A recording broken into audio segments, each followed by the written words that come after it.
मैं शुरू स्वागत करती हूँ आपके हमारे चैनल पर एंजल गाइडेंस पर, जो कमिटेड है आपकी जर्नी को ईजी बनाए, जल्दी कंप्लीट कराने के लिए। इसी रिगार्डिंग आज का वीडियो, और आज के वीडियो को स्टार्ट करने से पहले पूरा चांस होते हैं गणपति बप्पा, माता रानी, बाबा शिव को, एंजल्स एंड एंसेस्टर्स को, ताकि आपको बेस्ट हेल्पफुल वीडियो प्रोवाइड की जा सके। चलिए शुरू करते हैं। और आज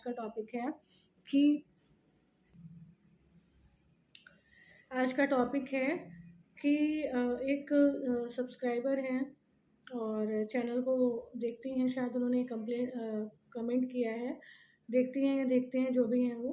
तो उन सोल ने जो कमेंट किया उसमें ये था कि वो जो है अपने सोलमेट के साथ हैं, और उनके मतलब जो डिवाइन मैस्कुलिन है वो मुस्लिम है। तो वो पूछ रही थी कि यूनियन, वो हिंदू हैं और उनके डिवाइन मैस्कुलिन मुस्लिम है, तो यूनियन कैसे हो सकता है। और कह रहे थे कि वो प्रेजेंट टाइम में अपने सोलमेट के साथ हैं और वो सोलमेट से ही शादी करना चाहते हैं। प्लस ये पूछ रहे थे कि उनका यूनियन कैसे हो सकता है मुस्लिम डिवाइन मैस्कुलिन से।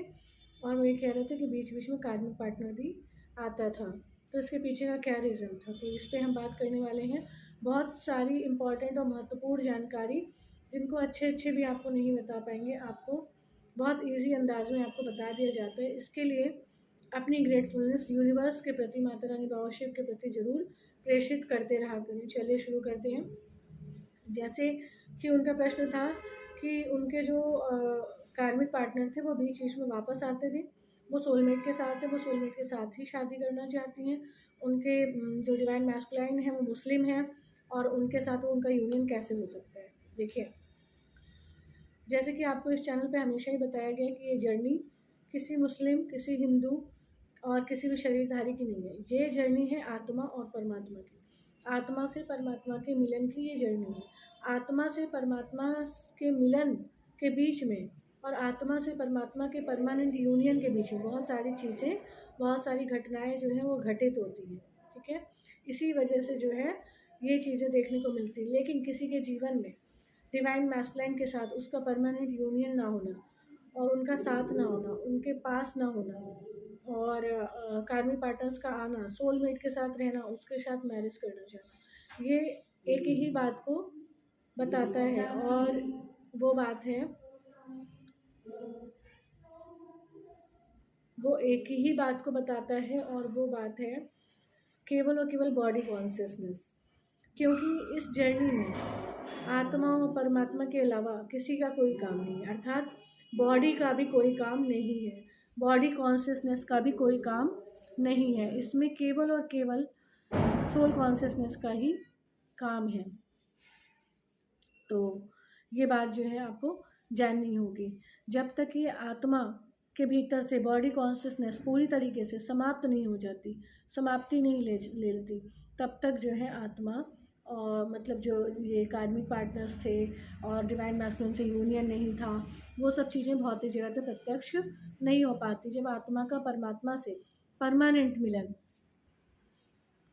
जब आत्मा का परमात्मा से परमानेंट मिलन संभव होता है, तभी जो है क्या होता है, आत्मा अपने पूरी सोल कॉन्शियसनेस में होती है। वो अपने बॉडी कॉन्शियसनेस को पूरी तरह से भूल चुकी होती है। हर घड़ी, हर सेकंड वो परमात्मा के साथ मर्ज होती है, परमात्मा के साथ यूनाइट होती है। और इसी प्रकार से उसको कभी बॉडी कॉन्शियसनेस का ख्याल नहीं आता, देवान का ख्याल नहीं आता है, और वो जो है केवल और केवल परमात्मा के साथ आगे की ओर बढ़ती रहती है। क्योंकि आत्मा के बॉडी से, मतलब आत्मा जो शरीर लेकर आई है, उस आत्मा का उस शरीर से हिसाब किताब, उस शरीर को जो रिश्ते संबंध दिए गए थे उनके साथ हिसाब किताब आत्मा को हमेशा पीछे की ओर खींचता रहता था, हमेशा पीछे की ओर खींचता रहता था। पर आत्मा को अपने आप को इनर वर्क करते हुए, परमात्मा के साथ यूनाइट रखते हुए, हर घड़ी की सोल कॉन्शियसनेस के साथ आगे बढ़ना होता है।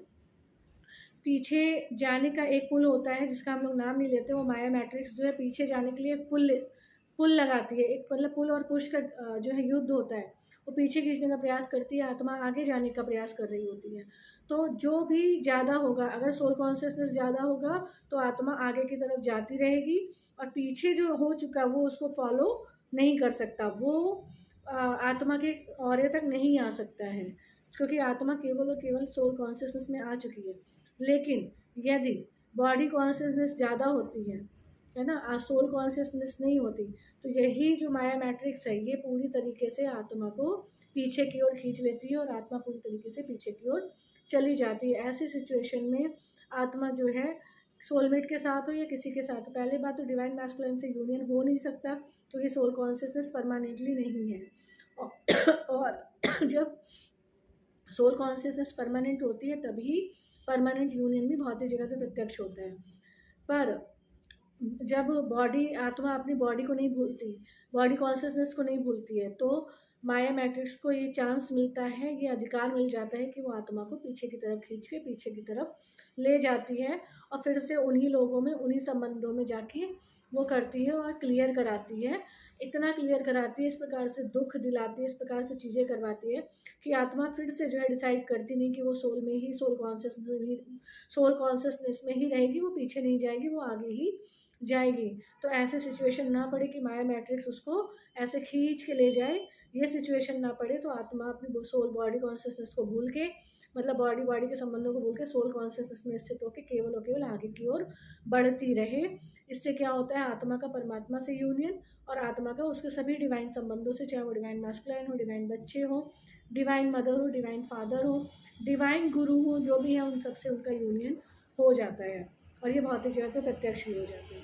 इसीलिए सबसे प्रमुख है जो इस चैनल पे बताया गया है, सबसे प्रमुख है सोल कॉन्शियसनेस। केवल और केवल चक्रा हीलिंग मेडिटेशन कर लेने से, केवल और केवल इनर वर्क कर लेने से, मेडिटेशन कर लेने से, हार्ट चक्र मेडिटेशन कर लेने से आत्मा अपने पूर्ण उद्धार को प्राप्त नहीं कर सकती है। आत्मा पूरी तरीके से परमात्मा से यूनाइट नहीं हो सकती, क्योंकि परमात्मा से केवल और केवल आत्मा का ही मिलन हो सकता है। और वो होता है जब आत्मा शरीर को भूलकर पूरी तरीके से सोल कॉन्शियसनेस में स्थित हो चुकी हो, तभी उसे डिवाइन हस्बैंड मिलेंगे, तभी उसे डिवाइन मैस्कुलाइन मिलेंगे, तभी उसको डिवाइन बच्चे मिलेंगे, तभी डिवाइन मदर, तभी डिवाइन फादर, तभी डिवाइन मदर इन लॉ, तभी डिवाइन फादर इन लॉ, इस तरह के संबंध उसको प्राप्त हो पाते हैं। तो आई होप आपको समझ में आ गया होता कि अगर आपको आपके कार्मिक पार्टनर बीच बीच में आकर आपको आने का प्रयास करते हैं, या आपको दिखते हैं, या बात करने का प्रयास करते हैं, या डिवाइन मैस्कुलाइन से यूनियन नहीं है, बातचीत नहीं है, और आप सोलमेट के साथ इजी गोइंग जाना चाहते हैं, दैट मीन्स आप बॉडी कॉन्शियसनेस में है, सोल कॉन्शियसनेस पूरी तरीके से नहीं आया है। इससे रिलेटेड कोई डीप गाइडेंस चाहिए, आप चाहते हैं आप अपनी पर्टिकुलर जर्नी शेयर करें, उससे आपको जो है गाइडेंस पर्टिकुलर दी जाए, पर्सनली दी जाए, तो उसके लिए यहाँ स्क्रीन पे नंबर है, आप अपना counselling session, guidance session book कर सकते हैं और अपनी कंप्लीट जानकारी ले सकते हैं, जिससे कि आप हमेशा और हमेशा सोल कॉन्शियसनेस के साथ आगे बढ़ सके। सोल कॉन्शियसनेस में कैसे रहना है, हर घड़ी कैसे रहना है, हर सेकंड कैसे रहना है, बेस्ट एक्यूरेट तरीका क्या है, वो आप जान सकते हैं और आगे की तरफ बढ़ सकते हैं, ताकि आपको पीछे की तरफ कोई ना खींच सके और पीछे का कोई आपके पास आ भी ना सके। ये आज की हेल्प थी, आज की गाइडेंस थी। आई होप आपको हेल्प पसंद आई, वीडियो पसंद आई, वीडियो पसंद आई तो वीडियो को लाइक करें एंड हमारे soul family people financial guidance को ज्वाइन करके नोटिफिकेशन बेल पर क्लिक करें। मिलते हैं अपने नेक्स्ट वीडियो में कुछ ऐसे tips tricks help and guidance के साथ जो आपकी जर्नी को इजी बनाए एंड जल्दी कंप्लीट कराए। Till then take very very good care of yourself दोस्तों, love yourself, love you divine and do your journey honestly. जय माता दी, जय शिव शक्ति। चैनल को सब्सक्राइब करना, वीडियो को शेयर करना, कमेंट करना, लाइक करना बिल्कुल मत भूलिएगा। जय माता दी, जय शिव शक्ति।